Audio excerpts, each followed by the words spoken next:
आज मधुर स्वर सुना दो। प्यारे वर्जेंद्र नंदन, तुम्हारी विश्व जनमन मोहिनी मुरली के मधुर स्वर में कितनी मादकता है, जिसके कनरंध्र में एक बार भी वह स्वर प्रवेश कर जाता है, उसी को तुरंत पागल बना देता है। वह फिर संसार के विषय जन्य मंद रसों को विस्मृत कर एक दिव्य रस का आस्वाद पाता है। लज्जा, संकोच, धैर्य, गांभीर्य, कुल मान, लोक परलोक सभी कुछ भूल जाता है। उसके लिए तुच्छ पार्थिव विलास रस संपूर्ण रूप से विनष्ट होकर एक अपूर्व स्वर्गीय अलौकिक रस का प्रादुर्भाव हो उठता है।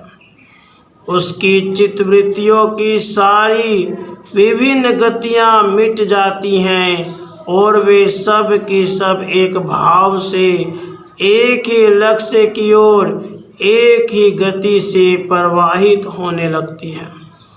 एक ऐसा नशा शरीर मन पर छा जाता है कि फिर जीवन भर वह कभी उतरता ही नहीं। जब कभी उतरता है तो अहम को लेकर ही उतरता है।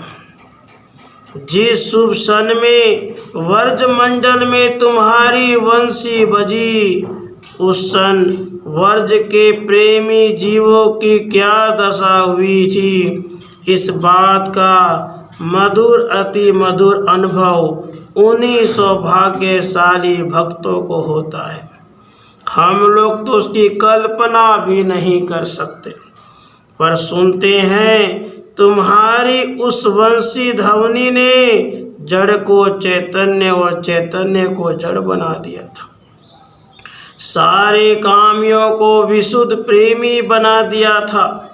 तुम्हारे मुरली निनाद को सुनकर सांसारिक भोगों की सबकी सारी कामनाएं क्षण भर में नष्ट हो गई थी। संसार के प्रिय से प्रिय पदार्थों को तृणवत त्याग कर सबका चित्त केवल एक तुम्हारी ओर ही लग गया था। यही तो सच्चा प्रेम है। जब तुम्हारे लिए, तुम्हारे प्रेम के लिए अपने सारे सुख, सारे भोग, सारे आनंद, यहाँ तक कि मुक्ति तक का त्याग करने की तैयारी होती है, तभी तो तुम्हारा प्रेम प्रस्फुटित होता है। फिर संसार में रहने या उसे त्याग करने से कोई मतलब नहीं रह जाता। फिर तो तुम जहाँ जिस तरह रखना और जो कुछ करवाना भी चाहते हो, उसी में परम सुख मिलता है, क्योंकि फिर जीवन का ध्येय केवल तुम्हारी रुचि और इच्छा का अनुसरण करना मात्र ही रह जाता है। यही तो दशा प्रेम की है।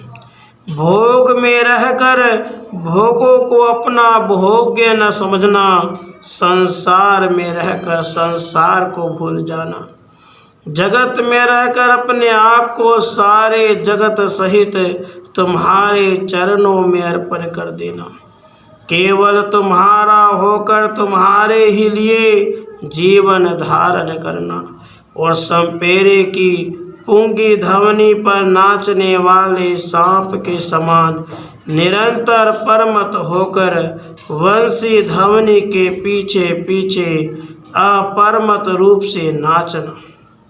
जिसके जीवन का स्वभाव बन जाता है, वही तो तुम्हारा प्रेमी है।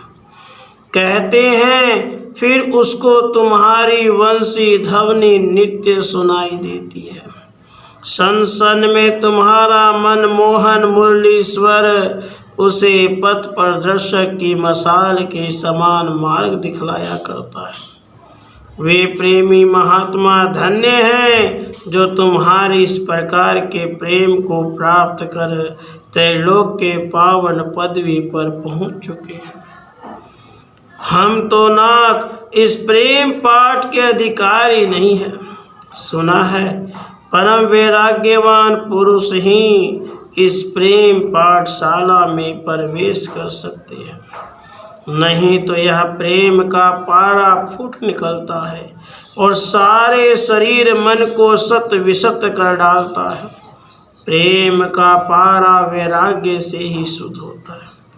वैराग्य के अभाव में तो नीच काम प्रेम के सिंहासन पर बैठकर सारी साधनाओं को नष्ट भ्रष्ट कर डालता है। इसलिए हे प्रभु, भोगों में फंसे हुए हम संसारी जीव इस दिव्य प्रेम लीला की बात करने का दुस्साहस कैसे कर सकते हैं। हम तो दीनहीन पतित पामर प्राणी हैं। तुम्हारे पतित पावन स्वरूप पर भरोसा किए दरवाजे पर पड़े हैं, परंतु हे नाथ, हमें न प्रेम है, न भक्ति है और न श्रद्धा है। फिर किस मुँह से तुमसे कहें कि प्रभु तुम हमारी रक्षा करो।